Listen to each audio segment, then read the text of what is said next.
Good morning, everybody. There's not much I can say, but the judge. All right. Can you come this way? Sure. Okay, that's fine, right there. All right, there's not much I can say. The judge has made the call, and so what's important is what's next. Frisco PD will be finishing up their investigation. They will submit the case to my office. We will review it and ultimately present it to a grand jury. And so that's what's next. That's really much. It's pretty much all I can say right now. We do our speaking in, as far as the facts go in the courtroom. Many of you were in there, so you understand what was said. But this is a terrible tragedy for our entire, not just Frisco, but Collin County community. One family has suffered a permanent loss. It's the most unnatural thing for a parent to lose their child. It's permanent, it's profound, it's certainly premature, and it's the hardest thing that I think a human being can go through is to lose their child. The Anthony family has had a different kind of loss, but a loss nonetheless. But the judge has made her call, and we look forward to continuing the process and looking forward to reviewing all the facts of the case that Frisco PD is coming up with and present it to a grand jury. What we're concerned about as prosecutors is justice, truth, and accountability. And so we will go where the facts lead us. Thank you so much. Could you speak about the security and the vitriol and just the safety even for the judge and your office, sir? Well, this has definitely rocked our entire community. And so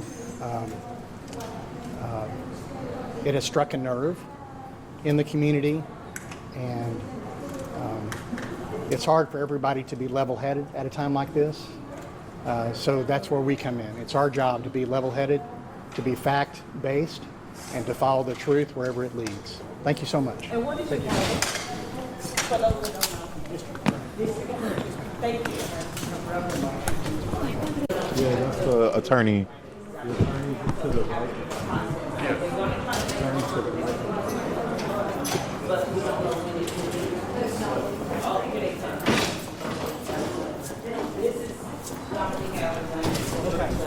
We can't do this in here.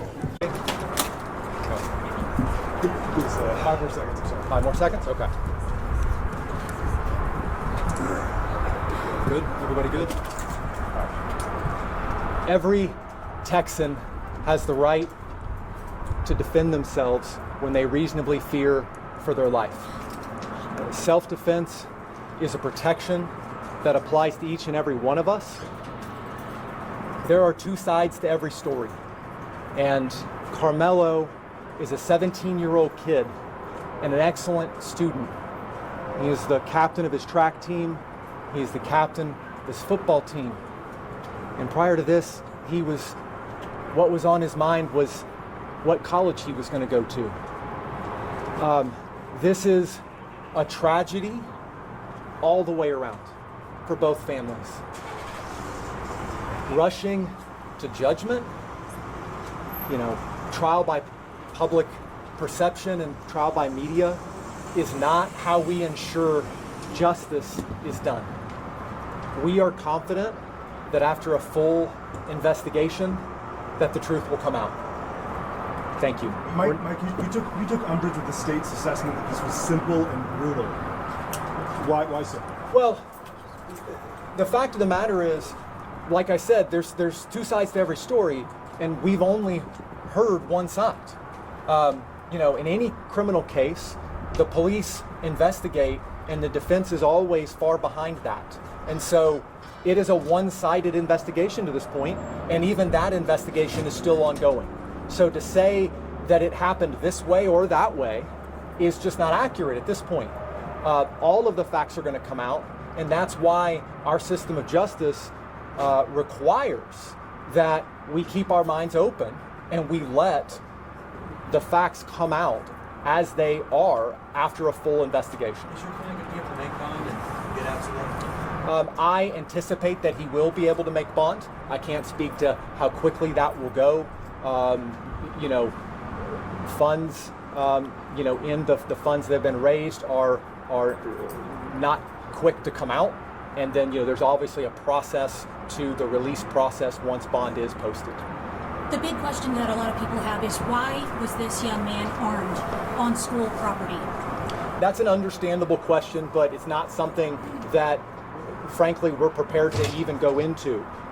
This is something that I know the police and the prosecution want to get it right and want to have a full and fair investigation, and so do we. So it would be irresponsible for me or them at this point to start saying, this is what happened, this is why, anything. So I understand that's a big question. It's going to be a big question, and it's something that we will find out, and we ask that the public, as hard as it is, withhold judgment and let both of these families have justice, that let both of these young men, the Metcalf family and the memory of who they've lost, but also Carmelo, have a fair and full justice process. Ultimately, your feeling on the reduction of this bond, you feel it's fair?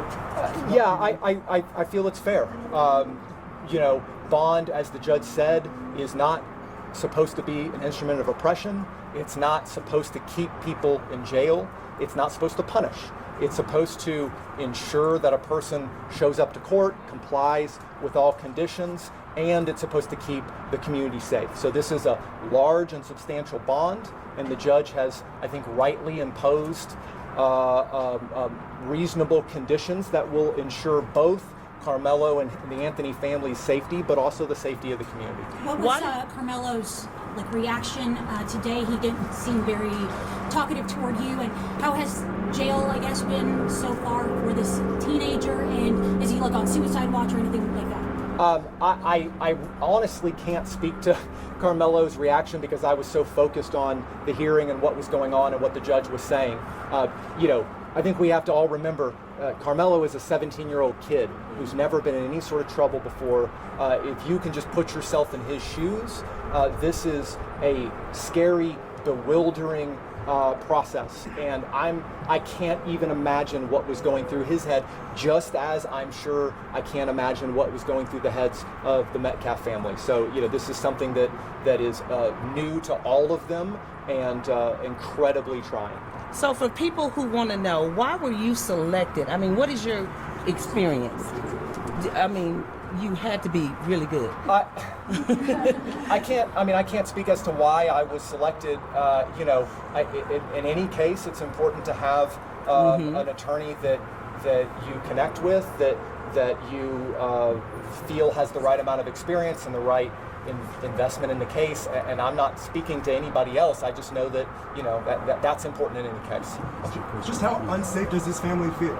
You mentioned it multiple times. Yeah, look, I'm not going to speak for them at this point, but I think you can imagine the press coverage on this case has been immense, and the online and public reaction has been immense, and unfortunately, as is common in our culture, especially lately, the vitriol and the public reaction one way or the other has been intense, and threats and talk of race war and all kinds of insanity isn't good for, obviously, the Anthony family. It's not good for the Metcalf family. It's not good for the peace and safety of our community. So, I would ask, and I know both sides would ask, that the temperature on this be allowed to come down, that the media, you guys have a job to do, and I understand that everyone does, but at the same time, we just ask everyone in the public and everywhere to let this process play out fairly and fully for both sides. Thank you guys. Thank you.